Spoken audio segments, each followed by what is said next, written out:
कि ये कह के दिल ने मेरे हौसले बढ़ाए हैं, कि ये कह के दिल ने मेरे हौसले बढ़ाए हैं, गमों की धूप के आगे खुशी के साए हैं। जय हिंद, वंदे मातरम, इनकलाब जिंदाबाद, सुप्रभात। जी हां, आज संडे स्पेशल क्लास आपकी, जी हां, बहुत ही महत्वपूर्ण क्लास होगी आप सभी की। जी हां, आप सभी का गुरुकुल ऑनलाइन प्लेटफॉर्म पर हार्दिक स्वागत, अभिनंदन, खमा गणी, राम राम सा। तो जुड़ जाइए आज का सेशन से। जी हां, आज का सेशन अति महत्वपूर्ण होगा, संडे स्पेशल क्लास होगी आज की, जो सभी एग्जाम की दृष्टि से अति महत्वपूर्ण होगी। जी हां, जैसा कि कल एग्जाम हुआ था सीआरपीएफ का, सीआरपीएफ के एग्जाम स्टार्ट हो चुके हैं। सीआरपीएफ के जो साइंस के क्वेश्चन आए थे, जो अपनी जीत बैच की शाम को क्लास चलती है, उसी में से क्वेश्चन बने थे सारे के सारे। और जो शाम को 8 बजे क्लास आती थी, किसी टेक्निकल इश्यू से 1-2 दिन लेट हुई थी, उसमें से क्वेश्चंस वैसे के वैसे बने थे। और अपनी ब्रह्मास्त्र सीरीज से जो करंट के क्वेश्चन थे वो भी वहां पे देखने को मिले थे। तो जिनका आगे एग्जाम है सीआरपीएफ का, वो जुड़ने ना भूले। जी हां, ब्रह्मास्त्र सीरीज से अवश्य जुड़े, और शाम को आपकी 6 बजे साइंस की क्लास आती है, उससे जुड़ना ना भूले। जी हां, कि जब हौसला बना लिया है ऊंची उड़ान का, कि जब हौसला बना ही लिया है ऊंची उड़ान का, फिर देखना फिजूल है कद आसमान का। जी हां, बिल्कुल दोस्तों, इस सेशन को एक बार दबा के शेयर कर दीजिए। आज का सेशन अति महत्वपूर्ण होगा। जी हां, करंट के क्वेश्चन अति महत्वपूर्ण होंगे। उसके बाद आपके जो जीके के क्वेश्चन जो अति महत्वपूर्ण होंगे, चाहे दिल्ली पुलिस की हो, चाहे एमटीएस का एग्जाम हो, सभी के लिए अति महत्वपूर्ण होगी। और जिनका सीआरपीएफ का एग्जाम है उनके लिए बहुत ही महत्वपूर्ण होगी। जी हां, तो एक बार सेशन को दबा के शेयर कर दीजिए। जी हां, बिल्कुल बिना किसी देरी के क्लास का आगाज करते हैं। जी हां, 17 अप्रैल 2023 को राष्ट्रपति ने किस पंचायत को राष्ट्रीय पंचायत पुरस्कार 2023 प्रदान किया है? जाइल पंचायत, माना पंचायत, कपिलो पंचायत, या इनमें से कोई नहीं? तो छाप जी एक बार कमेंट सेक्शन में बिना किसी देरी के। जी हां, बिल्कुल 4 ऑप्शन आपके सामने, बिना किसी देरी के बिल्कुल छाप जी एक बार सेशन को दबा के शेयर कर दीजिए।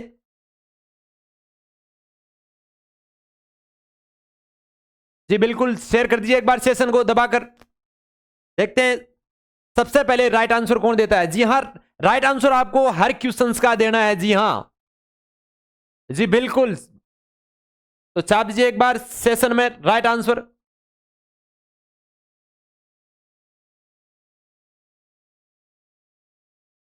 जी हां, बिल्कुल बिल्कुल आपका राइट आंसर है कपिलो पंचायत। ठीक है जी, 17 अप्रैल 2023 को राष्ट्रपति ने कपिलो पंचायत को राष्ट्रीय पंचायत पुरस्कार 2023 प्रदान किया है। ठीक है जी गुरुजी। कपिलो ग्राम पंचायत कहां है गुरुजी? झारखंड में। कहां है गुरुजी? झारखंड में,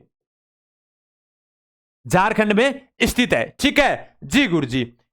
बात करते हैं कार्बन न्यूट्रल विशेष पंचायत पुरस्कार, वो भी मिन्ना गाड़ी जो प्रथम वनाडा है वो केरल को दिया गया। ये भी एक बार क्वेश्चन पूछा गया था। ठीक है जी गुरुजी। नेक्स्ट क्वेश्चन की ओर चलते हैं कि देश का पहला पूर्ण ई गवर्नेंस राज्य घोषित हुआ है, कि देश का जो पहला पूर्ण ई गवर्नेंस राज्य वो घोषित हुआ है, कौन सा है? केरल, राजस्थान, कर्नाटक या हरियाणा? तो छाप जी एक बार कमेंट सेक्शन में राइट आंसर। देखते हैं इसका सबसे पहले राइट आंसर कौन देता है। जी हां, कमेंट सेक्शन में छाप दीजिए एक बार राइट आंसर बिना किसी देरी के। जी हां, बिल्कुल देखते हैं इसका सबसे पहले राइट आंसर कौन देता है। जी हां, जी बिल्कुल छाप जी एक बार कमेंट सेक्शन में राइट आंसर। 4 ऑप्शन आपके सामने। देश का पहला पूर्ण ई गवर्नेंस राज्य घोषित हुआ है, केरल, राजस्थान, कर्नाटक या हरियाणा? 4 ऑप्शन आपके सामने, छाप जी एक बार कमेंट सेक्शन में। जी हां, बिल्कुल बिल्कुल आपका राइट आंसर है। जी हां, केरल देश का पहला पूर्ण ई गवर्नेंस राज्य घोषित हुआ है। और केरल के जो सीएम है वो कौन है गुरुजी? पिनराई विजयन। कौन है गुरुजी? पिनराई विजयन, जो केरल के सीएम है या मुख्यमंत्री है। ठीक है जी गुरुजी। लगभग 800 जो सरकारी सुविधाएं हैं उनको ऑनलाइन कर दिया है। किसने गुरुजी? केरल राज्य ने। जी हां, केरल के जो मुख्यमंत्री पिनराई विजयन है, जिन्होंने राज्य को पूर्ण ई गवर्नेंस राज्य घोषित किया है। ठीक है, सरकार ने ई सेवनम नामक एकल खिड़की सेवा वितरण जो तंत्र का निर्माण किया है, जिसके तहत 800 से अधिक सरकारी सेवाओं को ऑनलाइन एकीकृत किया गया। जी हां, 800 से अधिक सरकारी सेवाओं को ऑनलाइन कर दिया। जी हां,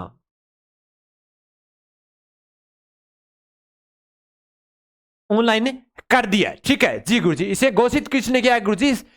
केरल के जो मुख्यमंत्री है पिनराई विजयन ने, उन्होंने यह घोषणा की थी और इन्हें घोषित किया है और केरल देश का पूर्ण साक्षर राज्य भी बन गया। ठीक है जी गुरुजी, नेक्स्ट क्वेश्चन की ओर चलते हैं कि सुशासन नियमन को मंजूरी देने वाला देश का पहला राज्य कौन सा बना है? केरल, गुजरात, महाराष्ट्र या पंजाब? तो छाप जी एक बार कमेंट सेक्शन में बिना किसी देरी के। जी हां बिल्कुल,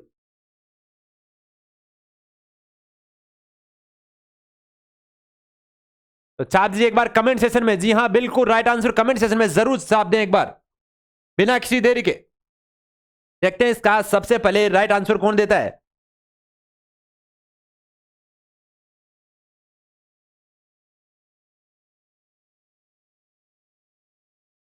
जी हां बिल्कुल, आपका राइट आंसर है महाराष्ट्र। कौन सा है गुरुजी? महाराष्ट्र को सुशासन नियमन की मंजूरी देने वाला देश का जो पहला राज्य बना है। ठीक है जी गुरुजी, बात करते हैं महाराष्ट्र के सीएम की। तो गुरुजी महाराष्ट्र के जो सीएम है, मुख्यमंत्री है, वह कौन है गुरुजी? एकनाथ शिंदे।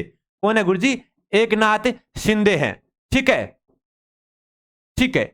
वहां के जो लोकल लोग हैं, जो वहां के महाराष्ट्र के जो सुशासन नियमन को मंजूरी देने वाला जो देश का पहला राज्य बना है। ठीक है जी गुरुजी, और जो मुख्यमंत्री एकनाथ शिंदे ने राज्य के प्रशासन को अधिक जवाबदेही और लोगों के लिए सुलभ, सक्रिय, पारदर्शी बनाने के लिए, सुलभ, सक्रिय व पारदर्शी बनाने के लिए, ठीक है, सुलभ, सक्रिय व पारदर्शी बनाने के लिए ये इसे मंजूरी दी है। ठीक है जी गुरुजी, सुलभ, सक्रिय व पारदर्शी बनाने के लिए इसे महाराष्ट्र को जो मंजूरी दी है वो जो पहला राज्य बना है। ठीक है जी गुरुजी, बात करते हैं नेक्स्ट क्वेश्चन की कि नए संसद भवन का उद्घाटन किस तिथि को किया गया था? कि नए संसद भवन का जो उद्घाटन था, जो हाल ही में किया गया था, वो किसके द्वारा, वह कब किया गया था, वो तिथि कौन सी थी? 28 मई 2023, 25 मई 2023 या 30 मई 2023 या 27 मई 2023? तो छाप जी एक बार कमेंट सेक्शन में बिना किसी देरी के। जी हां, नए संसद का निर्माण। छाप जी एक बार कमेंट सेक्शन में बिना किसी देरी के। देखते हैं इसका सबसे पहले राइट आंसर कौन देता है। जी हां, जी हां बिल्कुल बिल्कुल, आपका राइट आंसर है 28 मई 2023 को नए संसद भवन का उद्घाटन किया था। और गुरुजी उद्घाटन किसने किया था गुरुजी?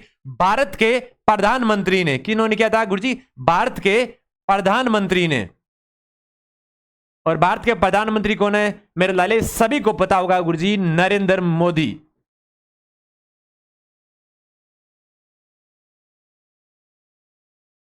कौन है गुरुजी? नरेंद्र मोदी। ठीक है, सबको पता होगा। ठीक है जी गुरुजी, बात करते हैं नए संसद भवन में। तो जिसका जो क्षेत्रफल है वो कौन कितना है गुरुजी?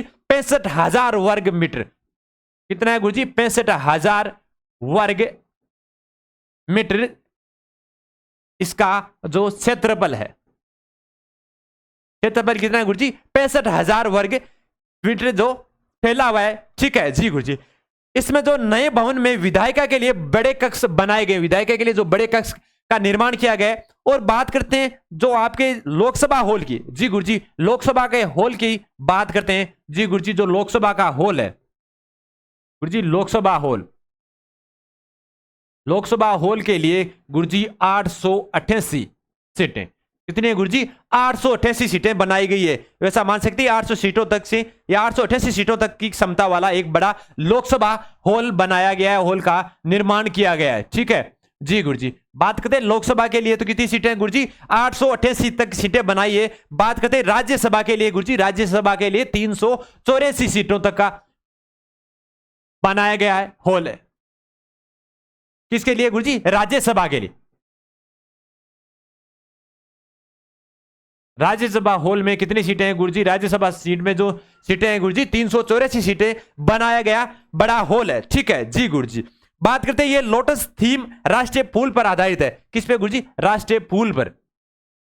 किस पे गुरुजी? राष्ट्रीय फूल पर। और लोकसभा में गुरुजी उसमें है राष्ट्रीय पक्षी के आधार पर। जी है जी बिल्कुल। अब बात करते हैं इस क्षेत्र में जो नया संसद भवन है, वो संसद भवन किस प्रकार का है गुरुजी? त्रिभुज के आकार का। कैसा है गुरुजी? त्रिभुज के आकार का त्रिकोणीय भवन है। ठीक है, या त्रिकोणीय आकार ऐसा लिख सकते हो। जी गुरुजी, त्रिकोणीय आकार। कैसा है गुरुजी? त्रिकोणीय आकार का नया संसद भवन है। ठीक है जी गुरु जी। बात करते हैं इस संयुक्त सत्र में, जिसमें लोकसभा की जो टोटल सीटें, संयुक्त सत्र की जो लोकसभा हॉल है उसमें 1272 सीटें रहती है। कितने गुरु जी? 1272 सीटें इसमें रहती थी। ठीक है जी गुरु जी। राष्ट्रीय पक्षी जो मयूर थीम पर आधारित है, कौन से है गुरु जी? राष्ट्रीय पक्षी मयूर पर आधारित कौन से गुरु जी? लोकसभा हॉल। और राष्ट्रीय फूल पर राज्यसभा का। ठीक है जी गुरु जी, इतना याद रखना है। ठीक है जी गुरु जी। नेक्स्ट क्वेश्चन की ओर चलते हैं कि वर्ष 2023 की फेमिनो मिस इंडिया वर्ल्ड बनी है उषा कुलकर्णी या पूजा शेखावत या कोमल अग्रवाल या नंदिनी गुप्ता। चार ऑप्शंस आपके सामने, कमेंट सेक्शन में छाप दीजिए एक बार राइट आंसर। जी हां बिल्कुल आपका राइट आंसर है। जी हां, नंदिनी गुप्ता को वर्ष 2023 की फेमिना मिस इंडिया वर्ल्ड बनाया गया है। ठीक है जी गुरु जी। बात करते हैं नेक्स्ट क्वेश्चन की। नेक्स्ट क्वेश्चन कि भारत की प्रथम जनगणना के समय भारत के वायसराय कौन थे? जी हां, भारत के जो वायसराय थे जो जनगणना के समय वह कौन थे? वायसराय कौन थे गुरुजी? Lord Canning, Lord Mayo, Lord Mountbatten या लॉर्ड जेम्सफोर्ड। चार ऑप्शंस आपके सामने, कमेंट सेक्शन में छाप दीजिए एक बार राइट आंसर। देखते हैं इसका सबसे पहले राइट आंसर कौन देता है। जी हां बिल्कुल, तो छाप दीजिए बिना किसी देरी के राइट आंसर कमेंट सेक्शन में। देखते हैं इसका सबसे पहले राइट आंसर कौन देता है। जी हां, छाप दीजिए एक बार बिना किसी देरी के कमेंट सेक्शन में। जी हां बिल्कुल बिल्कुल आपका राइट आंसर है गुरुजी, लॉर्ड मेयो थे जो भारत की प्रथम जनगणना हुई थी उस समय। तो गुरुजी जो प्रथम जनगणना हुई थी भारत की वो कब हुई थी गुरुजी? 1872 में हुई थी। कब हुई थी गुरुजी? 1872 में हुई थी। और उस समय जो वायसराय थे वो कौन थे गुरुजी? लॉर्ड मेयो थे। ठीक है, और लॉर्ड मेयो का जो कार्यकाल था वो कितना था गुरुजी? 869 से 72 तक का इनका कार्यकाल था। और 72 में ये जनगणना हुई थी। तो उस समय वायसराय कौन थे गुरुजी? लॉर्ड मेयो उस समय वायसराय थे। ठीक है जी गुरुजी। अब बात करते हैं 72 में पहली बार हुई थी और जो लगातार कंटिन्यू हुई थी वो कब से स्टार्ट हुई थी गुरुजी? 81 से, 1881 से कंटिन्यू हर 10 साल बाद कंटिन्यू रही थी। और जो लगातार हुई थी वो गुरुजी 1881 से। प्रथम बार कब हुई थी गुरुजी? 1872 से। बात करते हैं लॉर्ड कैनिंग की। बात करते हैं गुरुजी लॉर्ड कैनिंग की। तो लॉर्ड कैनिंग थे तो इनका जो कार्यकाल था गुरुजी वो 1856 से 62 तक था। कब था गुरुजी? 1856 से 62 ईस्वी तक था इनका कार्यकाल। किनका गुरुजी? लॉर्ड कैनिंग का कार्यकाल था जो पहले वायसराय थे। ठीक है, कौन थे गुरुजी? पहले वायसराय।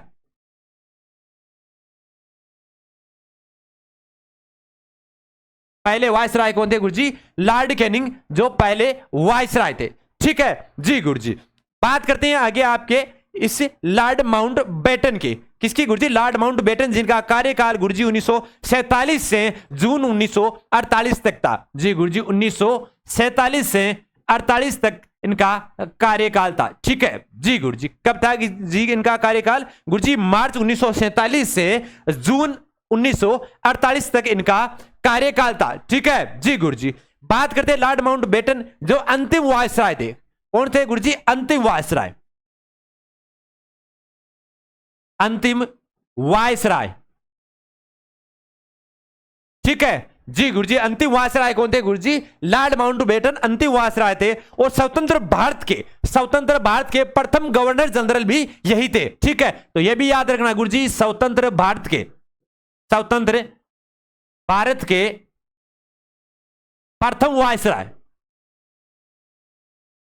सॉरी प्रथम गवर्नर जनरल थे। कौन थे गुरुजी? स्वतंत्र भारत के प्रथम गवर्नर जनरल, क्योंकि इस समय वायसराय का पद हट गया था। ठीक है, वायसराय का पहले उस टाइम वायसराय था वह गवर्नर जनरल।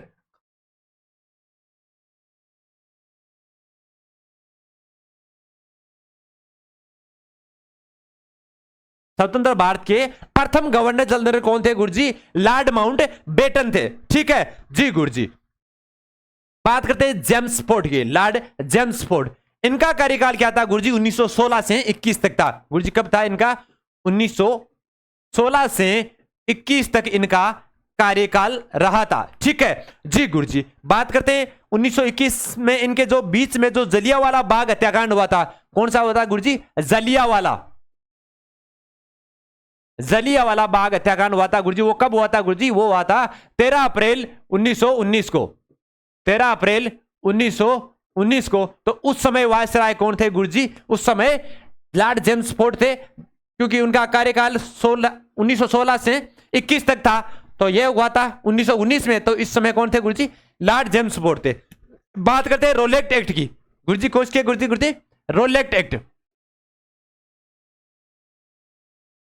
रोलेक्ट एक्ट की बात करते हैं। वो भी कब हुआ था गुरुजी? वो भी 1919 में पास हुआ था। उस समय भी कौन थे गुरुजी? लॉर्ड जेम्स फोर्ड ही इस समय वायसराय थे। ठीक है जी गुरुजी। बात करते हैं नेक्स्ट क्वेश्चन की। एक बार स्क्रीनशॉट ले लीजिए और साथ में लिखते जाइए। जैसा कि लॉर्ड कैनिंग, जिनका कार्यकाल 1856 से 1862 ईस्वी तक था, जो पहले वायसराय थे। बात करते हैं लॉर्ड मेयो, जिनका कार्यकाल 1869 से 72 तक था, जो भारत की प्रथम जनगणना के समय वायसराय थे। बात करते हैं लॉर्ड माउंटबेटन की, जिनका कार्यकाल मार्च 1947 से जून 1948 तक था, और जो अंतिम वायसराय थे और स्वतंत्र भारत के प्रथम गवर्नर जनरल भी थे। ठीक है जी गुरुजी। बात करते हैं लॉर्ड जेम्स फोर्ड की। तो लॉर्ड जेम्स फोर्ड भी गुरुजी, इनका कार्यकाल 1916 से 21 तक था, और इसी के समय जलियांवाला बाग हत्याकांड हुआ था। किनके समय गुरुजी? लॉर्ड जेम्स फोर्ड के समय। ठीक है, क्योंकि 13 अप्रैल 1919 को यह जलियांवाला बाग हत्याकांड हुआ था, और इन्हीं के कार्यकाल में रोलेक्ट एक्ट पास हुआ था। ठीक है जी गुरुजी। स्क्रीनशॉट ले लीजिए। उसके बाद अगले क्वेश्चन की ओर चलते हैं। अगला क्वेश्चन, लखनऊ समझौता कब हुआ था? कि लखनऊ समझौता है वह कब हुआ था? चार ऑप्शन आपके सामने। 1916, 1906, 1909 या 1917। चार ऑप्शन आपके सामने। कमेंट सेक्शन में छाप दीजिए एक बार राइट आंसर। लखनऊ समझौता कब हुआ था? जी हां, छाप दीजिए एक बार कमेंट सेक्शन में बिना किसी देरी के। जी हां, बिल्कुल छाप दीजिए एक बार कमेंट सेक्शन में।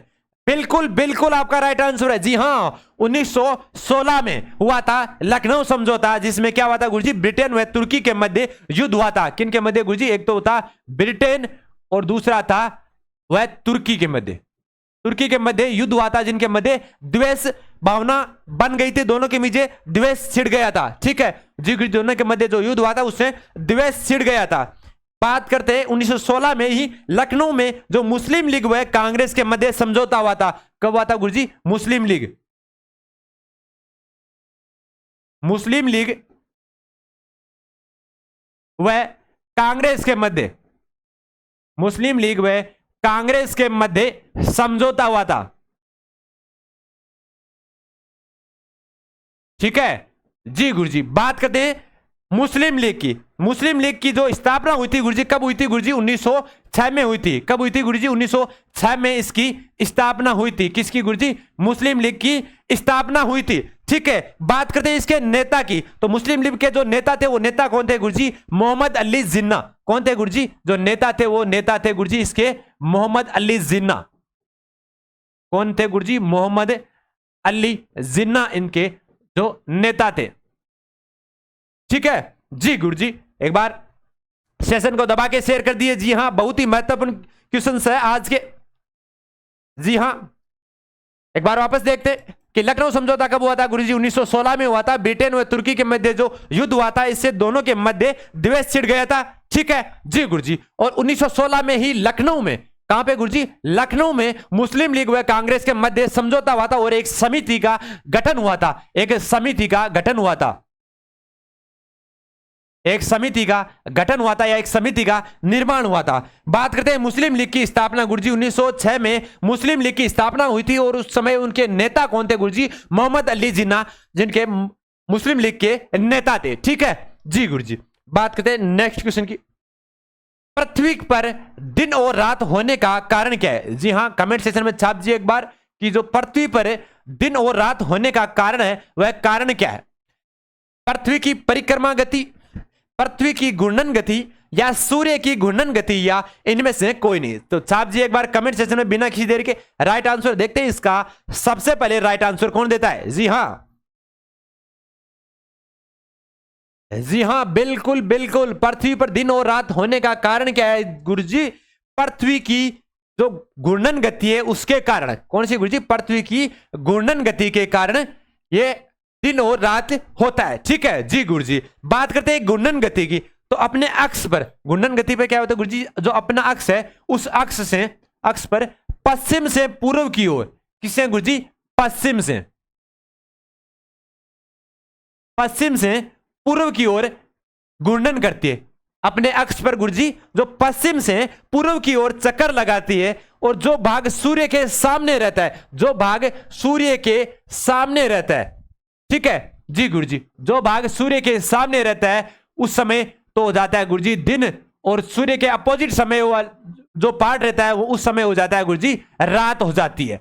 ठीक है जी गुरुजी। बात करते हैं इसके जो चक्कर में लगाने में, जो एक चक्कर लगता है उसमें समय कितना लगता है गुरुजी, उसमें समय कितना लगता है 23 घंटे। कितने गुरुजी, 23 घंटे और 56 मिनट। आपको लगभग एग्जाम में इतना ही देखने को मिलेगा, पर आपको पूरा याद रखना है 23 घंटे 56 मिनट और 40 सेकंड। कितने गुरुजी, 40 सेकंड, और आगे अगर माइक्रो सेकंड भी याद रखनी है तो 40 सेकंड और 91 माइक्रो सेकंड, 91 माइक्रो सेकंड भी आप याद रख सकते हो। ज्यादातर इतना ही लिखा होगा आपको 23 घंटे 56 मिनट, और आगे याद रखना है तो 40 सेकंड .91 माइक्रो सेकंड इसका जो घूर्णन समय होता है। ठीक है जी गुरुजी। नेक्स्ट क्वेश्चन की ओर चलते हैं कि पृथ्वी पर दिन रात के समय में अंतर किसके कारण होता है। अब पूछा है अंतर का, तो अंतर किस कारण होता है गुरुजी, पृथ्वी की घूर्णन गति के कारण, सूर्य की घूर्णन गति के कारण, या पृथ्वी की परिक्रमण गति के कारण, या इनमें से कोई नहीं। चार ऑप्शन आपके सामने, छाप दीजिए एक बार कमेंट सेशन में। जी हां, आज के सेशन को दबा के शेयर कर दीजिए, आज का सेशन अति महत्वपूर्ण है। जी हां बिल्कुल, तो छाप दीजिए एक बार कमेंट सेशन में राइट आंसर। पृथ्वी पर दिन रात के समय में अंतर किसके कारण होता है। जी हां बिल्कुल बिल्कुल, आपका राइट आंसर है जी हां, परिक्रमण गति के कारण। किसके कारण गुरुजी, पृथ्वी की जो परिक्रमण गति है उसके कारण होता है। ठीक है जी गुरुजी, परिक्रमण गति के कारण। अब बात करते हैं, पृथ्वी सूर्य के चारों ओर दीर्घवृत्त पर घूमती है। पृथ्वी है जो पृथ्वी मान ली, जो सूर्य के चारों ओर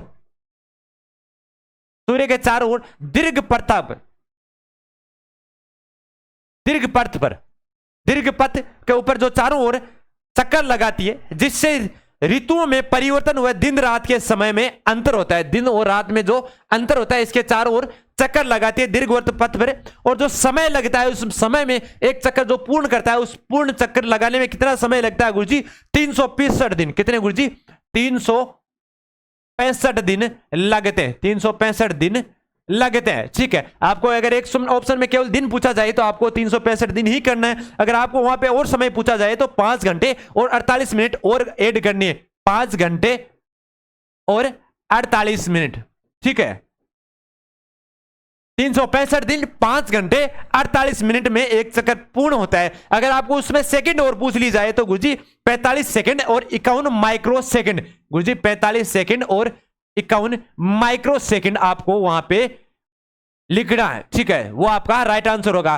365 दिन 5 घंटे 48 मिनट और 45 सेकंड 51 माइक्रो सेकंड लगती है पृथ्वी सूर्य के चारों ओर एक चक्कर पूर्ण करने में। ठीक है जी गुरुजी। बात करते हैं नेक्स्ट क्वेश्चन की। जी हां, साथ में लिखते जाइए। जी हां, और एग्जाम से पहले इन जो आपके क्वेश्चंस हैं उनको एक बार वापस रिपीट कर लीजिए। ठीक है जी गुरुजी, क्योंकि आप जितनी मेहनत करोगे सफलता उतनी ही आपको आसानी से मिलेगी। जी हां, तो मेहनत लगातार करते रहिए, क्योंकि कोशिश करने वालों की कभी हार नहीं होती और बिना कुछ कहे जैसे कार नहीं होती मेरे दोस्त। जी हां, नेक्स्ट क्वेश्चन की ओर चलते हैं कि रिजर्व बैंक का राष्ट्रीयकरण कब हुआ था। जी हां, 1 जुलाई 1955, 1 जनवरी 1949, 1 अप्रैल 1935 या 1 जुलाई 1885। तो छाप दीजिए एक बार कमेंट सेक्शन में राइट आंसर। देखते हैं इसका सबसे पहले राइट आंसर कौन बताता है। जी हां बिल्कुल बिल्कुल, छाप दीजिए एक बार सेशन में। जी हां, सेशन को एक बार दबा के शेयर कर दीजिए। जी बिल्कुल बिल्कुल, जी हां, मेहनत करते रहिए, सफलता आपको एक न एक दिन अवश्य प्राप्त होगी। अपने हौसले को बुलंद रखना है कि रख हौसला वो मंजर भी आएगा, कि रख हौसला वो मंजर भी आएगा, प्यासे के पास समुद्र भी आएगा, यू रूट करना बेट मंजिल के मुसाफिर, मंजिल भी मिलेगी और मिलने का मजा भी आएगा। जी हां बिल्कुल, दबा के शेयर कर दिए एक बार सेशन को। जी हां, रिजर्व बैंक का राष्ट्रीयकरण कब हुआ था गुरुजी? 1 जनवरी 1949 को रिजर्व बैंक का राष्ट्रीयकरण हुआ था। ठीक है जी गुरुजी, बात करते हैं 1 अप्रैल 1935 को। तो 1 अप्रैल 1935 को किसका हुआ था गुरुजी? आरबीआई का। किसका हुआ था गुरुजी? आरबीआई का। ठीक है, बात करते हैं अगले क्वेश्चन की ओर, जो इसी में एसबीआई का, जो हमने कल देखा था क्वेश्चन। 1 जुलाई 1955 को गुरुजी एसबीआई का स्थापना, किसकी गुरुजी? एसबीआई की स्थापना हुई थी। ठीक है, और आरबीआई की गुरुजी 1935 में हुई थी, और राष्ट्रीयकरण गुरुजी 1949 में हुआ था, रिजर्व बैंक ऑफ इंडिया। ठीक है जी गुरुजी, नेक्स्ट क्वेश्चन की ओर चलते हैं। जी हां, किस सरकारी पद को लाभ का पद नहीं माना गया है? जी हां, किस सरकारी पद को लाभ का पद नहीं माना गया है? तो कमेंट सेक्शन में एक बार राइट आंसर जरूर बताएं, देखें कि सबसे पहले इसका राइट आंसर कौन बताता है। जी हां, तो छाप जी एक बार कमेंट सेक्शन में, जैसा कि सीईटी के एग्जाम में आपके क्वेश्चंस जो ऑप्शंस थे वो 5 ऑप्शंस थे। ठीक है, अब छाप दीजिए, देखें किस सरकारी पद को लाभ का पद नहीं माना गया है? राष्ट्रपति, उपराष्ट्रपति, राज्यपाल, या केंद्रीय या राज्य का मंत्री, या सभी? तो छाप दीजिए एक बार कमेंट सेक्शन में राइट आंसर कि किस सरकारी पद को लाभ का पद नहीं माना जाता है। जी हां, छाप दीजिए एक बार कमेंट सेक्शन में। जी हां बिल्कुल, आपका राइट आंसर है। जी हां बिल्कुल, उपरोक्त सभी, क्योंकि राष्ट्रपति का जो पद होता है वो सरकारी पद, जो लाभ का पद नहीं माना जाता है, या सरकारी पद को लाभ का पद नहीं माना जाता है। बात करते हैं उपराष्ट्रपति का पद, तो उपराष्ट्रपति के पद को भी गुरुजी लाभ का पद नहीं माना जाता है। जगदीप धनखड़ जो वर्तमान में उपराष्ट्रपति हैं। राष्ट्रपति कौन है गुरुजी? द्रौपदी मुर्मू, जो हाल ही में भारत की राष्ट्रपति बनी थी। भारत की राष्ट्रपति कौन है गुरुजी? द्रौपदी मुर्मू।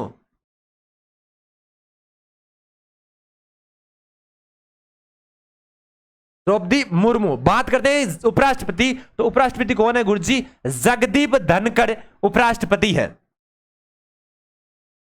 ठीक है जी गुरुजी, और राज्यपाल और केंद्रीय या राज्य मंत्री वो भी लाभ का पद नहीं होता है। बात करते हैं राज्यपाल से आप रिलेटेड एक क्वेश्चन ध्यान में रखना, बहुत बार पूछा जाता है कि एक राज्यपाल एक से अधिक भी,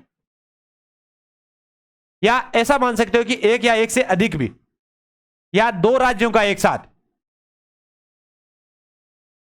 2 राज्यों का एक साथ राज्यपाल रह सकता है। राज्यपाल रह सकता है, या एक साथ 2 राज्यों का राज्यपाल बन सकता है। ठीक है, बात करते हैं दूसरी इंपॉर्टेंट बात राज्यपाल की। तो गुरुजी राज्यपाल जो जिस राज्य का होता है वो उस राज्य का कभी राज्यपाल नहीं बन सकता। ठीक है, स्वयं का राज्य नहीं होना चाहिए, जिसका वो निवासी होता है उस राज्य का वह राज्यपाल नहीं बनता है, दूसरे राज्य का राज्यपाल बनता है। ठीक है जी गुरुजी, बात करते हैं नेक्स्ट क्वेश्चन की, कि पृथ्वी की सतह से नीचे जाने पर गुरुत्वाकर्षण का मान, जी हां जी का गुरुत्वाकर्षण का जो मान होता है वह बढ़ता है या घटता है, या अपरिवर्तित रहता है, या पहले घटता है वह बाद में बढ़ता है? तो छाप जी एक बार कमेंट सेक्शन में दबा के शेयर कर दीजिए एक बार सेशन को साथ में। जी हां, देखते हैं इसका सबसे पहले राइट आंसर कौन देता है। जी हां, पृथ्वी की सतह से नीचे जाने पर जो गुरुत्वाकर्षण का मान होता है वह बढ़ता है, घटता है, या नहीं घटता है? तो छाप जी एक बार कमेंट सेक्शन में राइट आंसर बिना किसी देरी के। जी हां बिल्कुल, छाप जी एक बार सेशन में राइट आंसर।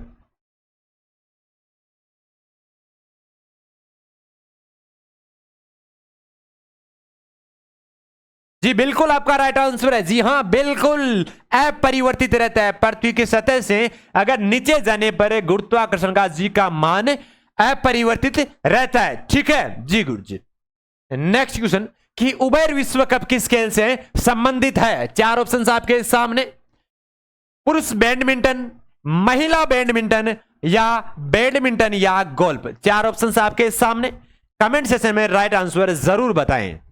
देखते हैं इसका सबसे पहले राइट आंसर कौन बताता है। जी हां, बिल्कुल बिल्कुल वर्दी पहननी है अपन को, बिल्कुल जी हां। तो छाप जी एक बार कमेंट सेक्शन में राइट आंसर है। उबेर विश्व कप किस खेल से संबंधित है? जी बिल्कुल बिल्कुल, उबेर विश्व कप गुरुजी बैडमिंटन महिला कप से, किससे गुरुजी? महिला बैडमिंटन से संबंधित है उबेर विश्व कप। ठीक है जी गुरुजी। बात करते हैं पुरुष बैडमिंटन की गुरुजी। पुरुष बैडमिंटन से जो थॉमस कप होता है गुरुजी, वो किससे होता है गुरुजी? पुरुष बैडमिंटन से होता है। ठीक है जी गुरुजी। बात करते हैं आपके जो थॉमस हो गया पुरुष बैडमिंटन से, और गोल्फ से होता है गुरुजी। गोल्फ से कौन सा होता है गुरुजी? गोल्फ से होता है एक तो वोल्कर कप। कौन सा होता है गुरुजी? एक तो होता है वोल्कर कप। कौन सा होता है गुरुजी? एक तो होता है वोल्कर कप, दूसरा होता है गुरुजी एक राइडर कप। कौन सा होता है गुरुजी? एक राइडर कप। Ryder cup. और एक और कप होता है गुरुजी, वो कौन सा जो सबसे ज्यादा पूछा जाता है गुरुजी? Canada cup. कौन सा होता है गुरुजी? Canada cup. कनाडा कप होता है। ठीक है, ये तो आपके सबसे बेन में। बात करते हैं योनेक्स। योनेक्स कप जो कौन किसे है गुरुजी? Yonex cup. योनेक्स कप गुरुजी वो होते हैं बैडमिंटन से। योनेक्स कप किससे संबंधित है गुरुजी? बैडमिंटन से। महिला बैडमिंटन से उबेर विश्व कप। पुरुष बैडमिंटन से गुरुजी थॉमस कप। गोल्फ से कौन से आता है गुरुजी? Walker cup, Ryder cup, Canada cup. ठीक है जी गुरुजी। बात करते हैं नेक्स्ट क्वेश्चन की ओर कि जापान की मुद्रा क्या है? जापान है उसकी मुद्रा क्या है? रुपया, यूरो, रियाल या येन? चार ऑप्शन आपके सामने, कमेंट सेक्शन में एक बार राइट आंसर छाप दीजिए। देखते हैं इसका सबसे पहले राइट आंसर कौन देता है। जी हां, जापान की मुद्रा। चार ऑप्शन आपके सामने, तो छाप दीजिए के बाद कमेंट सेक्शन में। जी हां, जापान की मुद्रा बिल्कुल आपका राइट आंसर है। जी हां, येन जापान की मुद्रा है। ठीक है जी गुरुजी। बात करते हैं रुपया। तो रुपया किसकी है गुरुजी? भारत की है। किसकी है गुरुजी? भारत की मुद्रा क्या है गुरुजी? रुपया है, और रुपया ही पाकिस्तान की है। ठीक है जी गुरुजी। बात करते हैं यूरो की। तो यूरो किसकी है गुरुजी? जर्मनी और फ्रांस की। किसकी है गुरुजी? एक तो जर्मनी देश की और एक है फ्रांस देश की। जर्मनी और फ्रांस देश की मुद्रा क्या है गुरुजी? यूरो है।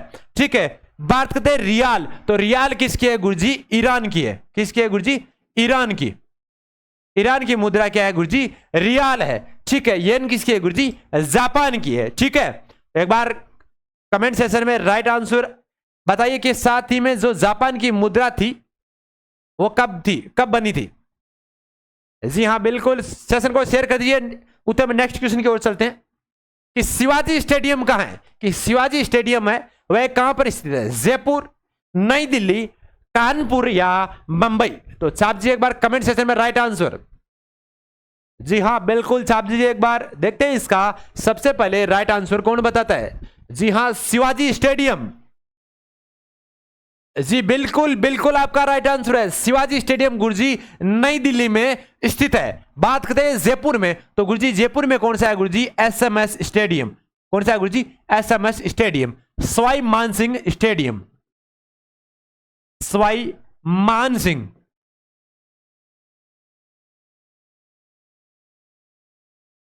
सवाई मानसिंह स्टेडियम कहां है गुरुजी? जयपुर में स्थित है। ठीक है जी गुरुजी। बात करते हैं मुंबई में। तो मुंबई में कौन सी है गुरुजी? मुंबई में वानखेड़ा स्टेडियम है। कौन सी है गुरुजी? वानखेड़ा स्टेडियम।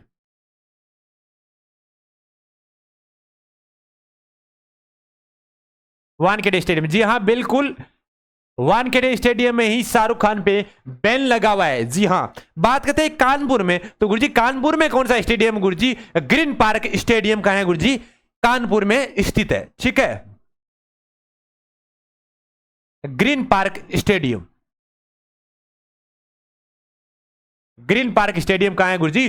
कानपुर में स्थित है। एसएमएस स्टेडियम जयपुर में स्थित है। शिवाजी स्टेडियम नई दिल्ली में स्थित है। जी हां, और नरेंद्र मोदी स्टेडियम गुरुजी आपके गुजरात में स्थित है, जो सबसे बड़ा स्टेडियम बना हुआ है क्रिकेट का। ठीक है जी गुरुजी, जिन्हें मोटेरा स्टेडियम भी कहा जाता है। ठीक है, नेक्स्ट क्वेश्चन कि भगत सिंह के षड्यंत्र से जुड़े हुए थे। जी हां, भगत सिंह। जी हां, भगत सिंह के षड्यंत्र से जुड़े हुए थे। दिल्ली षड्यंत्र केस से, काकोरी षड्यंत्र केस से, लाहौर षड्यंत्र केसेस हैं या इनमें से कोई नहीं? चार ऑप्शन आपके सामने, कमेंट सेक्शन में राइट आंसर जरूर बताएं। जी हाँ बिल्कुल, जी बिल्कुल आपका राइट आंसर है। जी हाँ बिल्कुल बिल्कुल, जो लाहौर षड्यंत्र है उससे षड्यंत्र से जुड़े हुए थे भगत सिंह। ठीक है, बात करते हैं 23 मार्च को भगत सिंह, राजगुरु और सुखदेव को फांसी दी गई थी असेंबली पे बम फेंकने के जुर्म में। ठीक है जी गुरु जी, और लाहौर षड्यंत्र से ये जुड़े हुए थे। बात करते हैं इसके साथ जो काकोरी षड्यंत्र है उससे कौन जुड़े हुए थे? जी गुरु जी, काकोरी षड्यंत्र केस है उससे कौन जुड़े हुए थे? जी हाँ गुरु जी, साहब जी एक बार कमेंट सेक्शन में काकोरी षड्यंत्र से कौन जुड़े हुए थे? जी हाँ बिल्कुल, राम प्रसाद बिस्मिल। जी बिल्कुल, कौन थे गुरु जी? राम प्रसाद बिस्मिल। राम प्रसाद बिस्मिल जुड़े हुए थे। ठीक है, किससे गुरु जी? काकोरी षड्यंत्र से। ठीक है, बात करते हैं दिल्ली षड्यंत्र की। किसकी गुरु जी? दिल्ली षड्यंत्र कैसे कौन जुड़े हुए थे गुरु जी? दिल्ली षड्यंत्र से रास बिहारी बोस जुड़े हुए थे। कौन थे गुरु जी? रास बिहारी बोस। रास बिहारी बोस जुड़े हुए थे आपके दिल्ली षड्यंत्र केस से जुड़े हुए थे। ठीक है जी गुरु जी, नेक्स्ट क्वेश्चन की ओर चलते हैं कि विटामिन डी की कमी से कौन सा रोग होता है? विटामिन डी की कमी से कौन सा रोग होता है? जी हाँ, विटामिन की अपनी क्लास हो चुकी है, शाम को 6 बजे जीत बेस में चलती है, तो विटामिन की एक पूरी क्लास आपको मिल चुकी है। जी हाँ, तो वो एक बार अवश्य देख ले, विटामिन से रिलेटेड हर एग्जाम में क्वेश्चन पूछा जाता है मेरे दोस्त। तो विटामिन डी की कमी से कौन सा रोग होता है? साहब जी देखते हैं कि विटामिन डी से बेरी या स्कर्वी या रतौंधी या रिकेट्स। तो साहब जी एक बार कमेंट सेक्शन में राइट आंसर बिना किसी देरी के।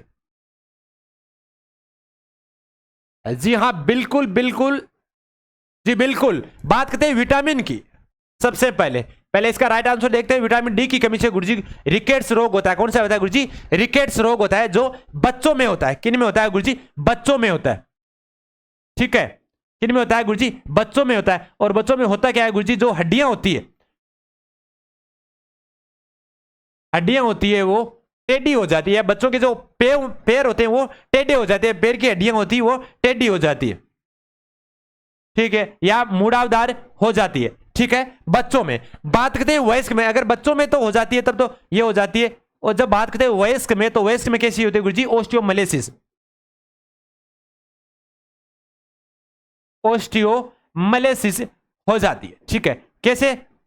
हड्डियों का कमजोर होना। ओस्टियो का मतलब गुरुजी हड्डियों का कमजोर, ओस्टियो मतलब हड्डियों, मलेसिस यानी कमजोर, हड्डियों का कमजोर होना वयस्कों में विटामिन डी की कमी से होने वाला रोग है। और बच्चों में रिकेट्स रोग होता है विटामिन डी की कमी से। बात करते हैं विटामिन डी किससे प्राप्त होता है गुरुजी? धूप से होता है। किससे गुरुजी? धूप से प्राप्त होता है, या सनलाइट इसे बोल सकते हैं, सनलाइट इसे बोल सकते हैं। ठीक है जी गुरुजी, विटामिन डी से इसे प्राप्त होता है, धूप से या सूर्य के प्रकाश से बोल सकते हैं। बात करते हैं बेरी, तो विटामिन बेरी किसकी कमी से होता है गुरुजी? विटामिन बी की कमी से बेरी रोग होता है। बात करते हैं स्कर्वी, तो गुरुजी विटामिन सी की कमी से स्कर्वी रोग होता है। और बात करते हैं रतौंधी की, तो विटामिन ए की कमी से गुरुजी रतौंधी रोग होता है। बात करते हैं विटामिन के से, तो के से क्या होता है गुरुजी? रक्त का थक्का नहीं बनता है, रक्त का थक्का नहीं बनता है, रक्त का जो थक्का है वह थक्का नहीं बनता विटामिन के की कमी से। ठीक है जी गुरुजी, बात करते हैं विटामिन के, तो विटामिन से आपको एक ही पूछा जा सकता है कि विटामिन जो नाम दिया था वो नाम किसने दिया था गुरुजी? डॉक्टर कैसिमिर फंक ने दिया था। ठीक है, कहीं एक बुकों में आपको यह भी देखने को मिल सकता है कि विटामिन की खोज किसने की थी, तो वो भी देखने को मिल सकता है। यह आपका हॉपकिंस, कहीं एग्जाम में, कई बुकों में आपको कैसिमिर फंक ही दे रखा होगा खोज के बारे में, और कई बुकों में आपको हॉपकिंस नाम दिया मिलेगा। अगर हॉपकिंस दिया हुआ है और कैसिमिर फंक भी दे रखा है तो आपको हॉपकिंस करना है। अगर हॉपकिंस ऑप्शन में नहीं है और डॉक्टर कैसिमिर फंक दे रखा है तब आपको फंक करना है। ठीक है जी गुरुजी, ये थी विटामिन से रिलेटेड। अब बात करते हैं नेक्स्ट क्वेश्चन की। नेक्स्ट क्वेश्चन है आपके रीजनिंग का। जी हाँ, कि जैसे कि SONAL सोनल को URRFR लिखा जाता है तो CHEAT को क्या लिखा जाएगा या क्या लिखेंगे? तो छाप जी एक बार कमेंट सेशन में राइट आंसर।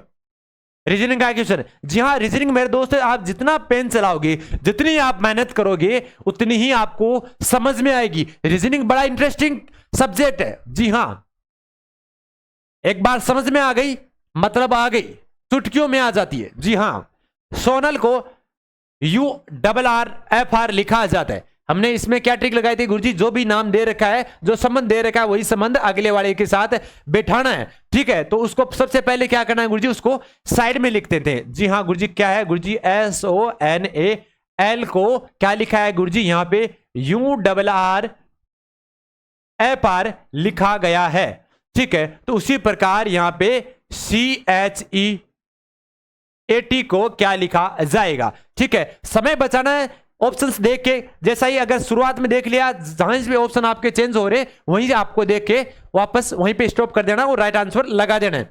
बात करते हैं इसमें सोनल में, इनमें संबंध क्या बैठ रहा है गुरुजी, S से U बन रहा है, तो S से U बनता है तो गुरुजी S से TU मतलब +2 हो गए, मतलब एक ऑप्शन बीच में बन रहा है। ठीक है, कहां बैठ रहा है, इन दोनों के बीच में एक शब्द अंग्रेजी का बन रहा है, छोड़ रहा है CS में, तो S से U। बात करते हैं O से, तो O से गुरुजी, O से बना P और Q और बनता है फिर R, तो दो बीच में छोड़ दिए। बात करते हैं N से फिर गुरुजी N से MNOPQ फिर R बनता है गुरुजी, 3 छोड़ दिया, पहले एक बढ़ाया तो गुरुजी इसमें भी एक छोड़ के C से D बना दिया, छोड़ दिया D को छोड़ दिया और E बना दिया। ठीक है, बात करते हैं H से यहां पे 2 छोड़ा है, S से फिर I और J को छोड़ देते हैं, HIJ और फिर आता है K। ठीक है जी गुरुजी, आगे हमने यहाँ पे 3 छोड़ा तो यहाँ पे भी हमें 3 छोड़ना है। ई से क्या बना गुरुजी, ई से FGH छोड़ दिया और I बना दिया। ठीक है जी गुरुजी, बात करते हैं ए से, तो ए से यहाँ पे 3 छोड़ दिया, यहाँ पे भी क्या है, ए से F बना गुरुजी, यहाँ पे 4 बीच में हो गए तो यहाँ पे भी 4 होंगे गुरुजी। कौन कौन से, एक तो B हो गया, C हो गया, D हो गया और E हो गया, तो यहाँ पे कौन सा गुरुजी, F होगा। ठीक है, बात करते हैं यहाँ पे 5 छोड़ने पर, तो S से क्या, T से 5 छोड़ने पे MNOP क्यों आ रहा है, T से UVWX और Y क्या होगा गुरुजी, Y 5 छोड़ दिए और बच्चा क्या गुरुजी, Z। तो EKIFZ किस में है, EKIFZ गुरुजी ऑप्शन C में है, सही ऑप्शन इसका राइट ऑप्शन होगा, क्योंकि इसमें कर्म वाइज देख लेने पे पहले 1 छोड़ रहा है, फिर 2, फिर 3, फिर 4, श्रृंखला चल रही है, वैसा वैसा इसमें कर्म छोड़ने पे ये बन रहा है, क्या गुरुजी बनता है, EKIFZ बनता है। ठीक है, पहले S से U में 1 छोड़ा T को, फिर O से R पे बीच में 2 छोड़ दिया, उसी प्रकार श्रृंखला बढ़ रही है 1 2 3 4 5 की। ठीक है, बात करते हैं नेक्स्ट क्वेश्चन की, कि यदि PAWAN को QBXBO लिखा जाता है तो JAMUN को क्या लिखेंगे। जी हाँ, वैसा का वैसा ही लिखना है, सबसे पहले ये प्रोसेस करनी है, साइड में लिख लीजिए।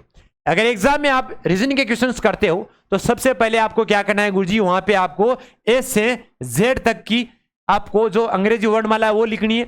ठीक है, लिखनी कैसे है गुरुजी, ए से एम तक लिख ली और यहां से फिर एन से जेड तक लिखनी है, उसके नीचे फिर उसके ऊपर नंबर लगा देने 1 2 3 4, यहां से 13, फिर यहां से 14, वो क्रम लिख लेने हैं, क्योंकि क्रम से रिलेटेड बहुत से एग्जाम पूछे जाते हैं कि एम यहाँ पे है, ए ऊपर, ए के अपोजिट में क्या है गुरुजी, जेड है, वैसा ही यहाँ पे आ गया 3, यहाँ पे सी दे रखा है, अपोजिट में आपको यहाँ पे क्या होगा गुरुजी, यहाँ पे एक्स मिलेगा, तो वहां पे अपोजिट में मिलेगा। तो ऐसे भी क्वेश्चंस आपको मिलेंगे, तो ये आपको सबसे पहले वहां पे एग्जाम में आपको जाते ही करना है, रीजनिंग के क्वेश्चन देखते ही। जी हाँ, इसमें देखते हैं गुरुजी PAWAN को क्या लिखा गया है गुरुजी, PAWAN को यहां पे लिखा गया है गुरुजी QBXBO लिखा है, और हमें लिखना है गुरुजी JAMUN को लिखना है, कन्वर्टेड हमें करना है। इसमें कौन सा है गुरुजी, P से Q बना, A से B बना, W से X बना, A से B, N से O, मतलब क्रम वाइज अगला ही ऑप्शन आ रहा है, तो इसमें लगाते हैं गुरुजी J से क्या बना है, HIJ से K, A से B, M से N, U से V और N से क्या बना गुरुजी, Q बना, क्या बना गुरुजी, Q बन गया। तो क्या ऑप्शन बना है गुरुजी, MNO बना है, लास्ट में क्या है गुरुजी, MN के बाद में O आता है, तो KBNVO, तो किस में है गुरुजी, KBNVO। गुरुजी ब ऑप्शन में KBNVO बना हुआ है, तो राइट ऑप्शन क्या हो गया गुरुजी, ब ऑप्शन अपना राइट ऑप्शन हो गया। बात करते हैं नेक्स्ट क्वेश्चन की। जी हां, यदि INDIA को, यदि इंडिया को 95491 लिखा जाता है तो JAPAN को क्या लिखेंगे। जी हां, कि इंडिया को 95491 लिखा जाता है तो जापान को क्या लिखेंगे। जी हां, सेम वही तरकीब लगानी है जैसा लिखते हैं पहले कि INDIA, इंडिया को क्या लिखा है गुरुजी, 95491 लिखा है, ठीक है जी गुरुजी। तो हमें पूछा किसके बारे में गुरुजी, जापान के बारे में, कि JAPAN के बारे में पूछा है कि जापान को हमें क्या लिखेंगे। जी हां, तो छाप जी एक बार कमेंट सेशन में। जी गुरुजी ए से 1 बना, ठीक है मान लिया, I से 9 बना वो भी मान लिया, D 4 पे आता है वो भी मान लिया, और I 9 पे आता है ये भी मान लिया, पर ये क्रम N वाला नहीं बैठ रहा है, यहां पे कुछ तरकीब बन रही है, तो वो तरकीब यहां पे हमें लगाएंगे, क्योंकि यहां पे पहले ही J दे रखा है और उस हिसाब से यहां पे कोई ऑप्शन बन नहीं रहा है, तो कौन सा ऑप्शन इसमें राइट होगा देखते हैं। जी हां जी गुरुजी, इसमें ऐसा बन रहा है यहां पे कि जैसा कि गुरुजी I 9 पे आता है, ठीक है मान ली बात।